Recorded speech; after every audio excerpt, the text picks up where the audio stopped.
కుందేలు తెలివితేటల కథలు చెప్పుకుందాం. ఒక అడవిలో ఒక ముసలి సింహం ముగరాజుగా చలామణి అవుతూ ఉంది. మేక, ఏలుగు, లేడి, దుప్పి, జింక, కోతి, కుందేలు వంటి చిన్న చిన్న జంతువులన్నీ పట్టి ఇష్టం వచ్చినట్టు చంపి ప్రతిరోజు తినేస్తోంది. ఒకరోజు ఈ చిన్న జంతువుల్ని ఒక మహాసభ జరిపి సింహం బాధ చాలా ఎక్కువగా ఉంది, దానిని తప్పించుకునే మార్గం ఆలోచించాలనుకున్నాయి. ఆ మాటలు విన్న ఎలుగుబంటి అందరము కలిసి ఒకేసారి సింహం మీద పడి చంపేద్దామా అంది.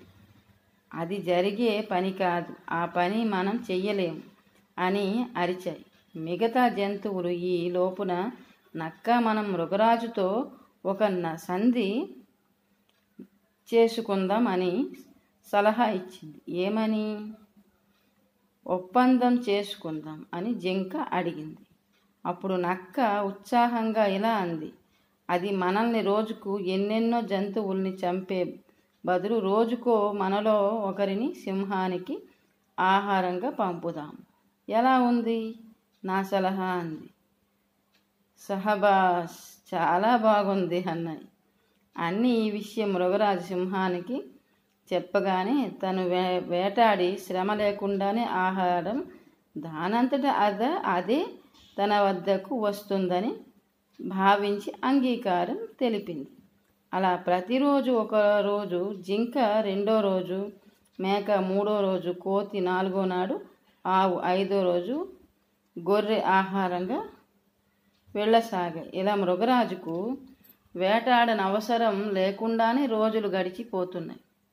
ఒక రోజున సింహానికి ఆహారంగా వెళ్ళే వంతు కుందేలు మీద పడింది.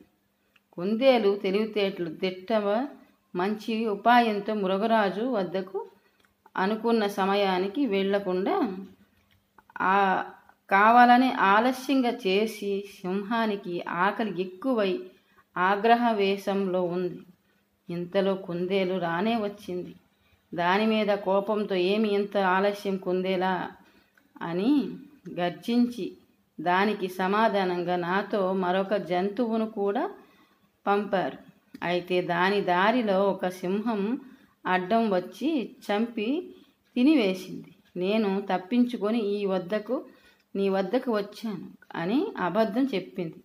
కుందేలు సింహం కోపంతో పెద్దగా గర్జిస్తూ, ఏమిటి, నేను కాకుండా మరొక సింహం ఈ అడవిలో ఉందా? దాన్ని నాకు చూపించు అని అరిచింది. కోపంగా రండి మహాప్రభు అని చెప్పి సింహాన్ని ఒక దిగురు బావి దగ్గరకు తీసుకుని వెళ్ళి చూడండి, లోపల ఉంది అన్నది. కుందేలు అది మిట్ట మధ్యాహ్నం కావడం వలన దాని ప్రతిబింబం నీళ్లలో చూసి అది మరొక సింహం అని తలిచి దాన్ని చంపడానికి ఆ బావిలోకి దూకి చచ్చిపోయింది. అలా కుందేలు చిన్నదైన తన తెలివితేటలతో పెద్ద సింహాన్నే మట్టుపెట్టింది. అడవిలోని జంతువులన్నీ చాలా సంతోషించాయి. కథలోని నీతి: ఉపాయంతో ఎంత పెద్ద అపాయాన్నైనా తప్పించుకోవచ్చు.